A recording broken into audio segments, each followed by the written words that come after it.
दोस्तों, जिसके नाम में ही रस है वो शहर है बनारस।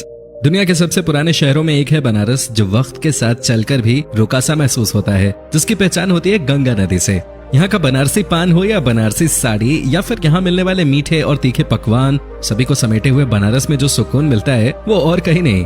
बनारस के सफर पर आज आपको बताते हैं इस शहर से जुड़ी कुछ अनसुनी और इंटरेस्टिंग बातें, जिन्हें जान आपकी बनारस की यात्रा करने की इच्छा और बढ़ जाएगी।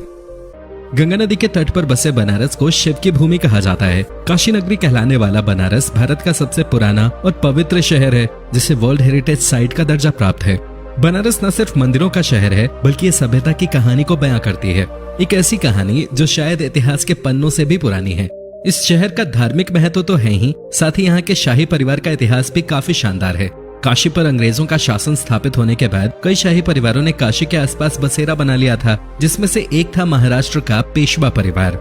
इस शाही परिवार में जन्मी थी झांसी की रानी लक्ष्मीबाई, जिनका नाम बनारस के घाट मणिकर्णिका के नाम पर रखा गया था। बनारस एक ऐसा शहर है जहां आपको अनगिनत मंदिर देखने को मिलेंगे। हिंदू धर्म के सबसे पवित्रतम शहरों में से एक है बनारस। ये वो जगह है जिसे मोक्ष प्राप्ति का केंद्र कहा जाता है। इस शहर को लेकर हिंदू धर्म में बड़ी मान्यता है कि अगर कोई व्यक्ति यहाँ आकर मर जाता है या काशी में उसका अंतिम संस्कार होता है तो उसे मोक्ष की प्राप्ति होती है। एक और अटूट विश्वास ये है कि यहाँ बहने वाली पवित्र गंगा नदी में अगर डुबकी लगा ली जाए तो सारे पाप धुल जाते हैं। बनारस का सबसे दिलचस्प पहलू यहाँ स्थित घाटे हैं, इसलिए इसे घाटों का शहर कहा जाता है, जहाँ पर लगभग 100 घाट हैं, जिसमें हरिश्चंद्र घाट, दससुमेर घाट, मरकंडिका घाट, आशी घाट आदि प्रमुख हैं। बनारस की सुबह अलौकिक है, क्योंकि इस समय सूर्य की रोशनी गंगा और घाटों को गजब के सौंदर्य से भर देती है। सुबह सुबह घाटों पर नावों की सवारी पर्यटकों के लिए बहुत बड़ा आकर्षण है। सुबह जितनी खूबसूरत होती है, उससे कहीं ज्यादा रंगीन होती है शाम, जब गंगा के किनारे हरी पीली रोशनी में नहाए घाटों को देखने का मौका मिले और गंगा के बहते पानी को देखकर सुकून मिले, तो ऐसी शाम कौन नहीं देखना चाहेगा। इस शहर के करिश्मे से आपको पक्का प्यार हो जाएगा और एक बार वहां जाकर आपको वहां से आने का मन ही नहीं करेगा। बनारस को गलियों का शहर भी कहते हैं, जहाँ की हर गली अपने आप में खास है। अगर आप बनारस जाएं तो आपको यहाँ पुराने घर और हर 4 कदम पर एक छोटा सा मंदिर दिख ही जाएगा। इस शहर की गलियों में भटकते हुए आपको ऐसा लगेगा कि आप जहाँ से चले थे फिर वहीं आ गए, क्योंकि घर भी एक जैसे होते हैं और मंदिर में रहने वाले हनुमान और भोलेनाथ भी। फिर भी इस शहर की हर एक बात निराली है। वैसे तो बनारस अपने घाटों, गंगा आरती और मंदिरों के लिए मशहूर है, लेकिन बनारसी खाने का भी कोई जवाब नहीं। यहाँ भारत के करीबन हर राज्य का पारंपरिक भोजन मिल जाता है। इसकी वजह यहाँ हर राज्य से आने वाले श्रद्धालु और उनके लिए बनाए गए कुछ खास घाट हैं। केवल भारत ही नहीं, दुनिया भर में मशहूर है इस शहर का खान पान। कोई गली कचौड़ी जलेबी के लिए प्रसिद्ध है, तो कोई मलाइयों के लिए, कहीं रसमलाई तो कहीं चटपटी चाट। बनारस के बारे में बताते हुए अगर यहाँ की गंगा आरती की चर्चा न की जाए तो यहाँ की शाम अधूरी बन जाएगी। जिसे देखने के लिए दुनिया भर से लोग काशी आते हैं, वो है गंगा आरती। काशी के दशाश्वमेध घाट पर होने वाली इस आरती का सौंदर्य देखते ही बनता है। आरती के शुरू होते ही यहाँ का माहौल बदलने लगता है, हवा में अलग सी खुशबू फैलने लगती है और आरती के दीपक रोशनी बिखेरने लगते हैं। आरती चाहे तो घाट पर बैठकर देखी जा सकती है या फिर नाव में बैठकर।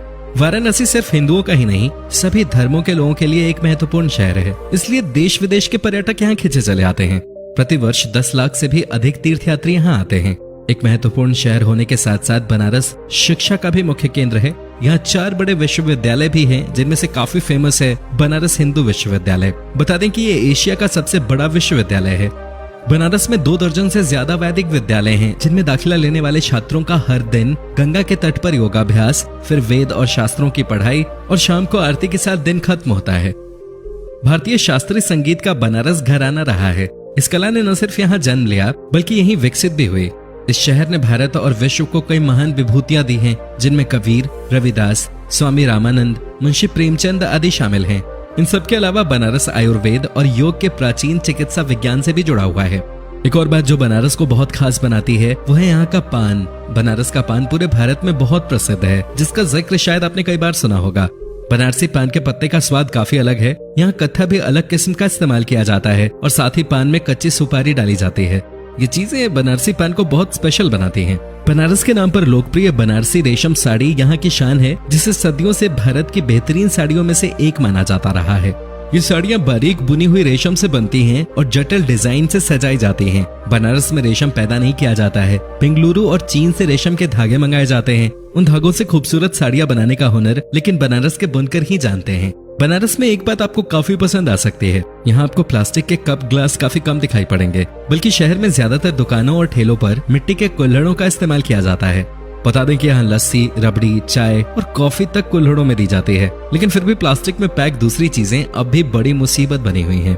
हर साल बनारस में एक अजीब रिवाज का पालन किया जाता है, जिसे सुन आपको हैरानी हो सकती है। इस रिवाज के तहत यहाँ हर साल अश्वमेघ घाट पर बारिश के मौसम में मेंढकों की शादी कराई जाती है। पंडित मेंढकों की शादी के सारे अनुष्ठानों को पूरा कर मेंढकों को नदी में छोड़ देते हैं।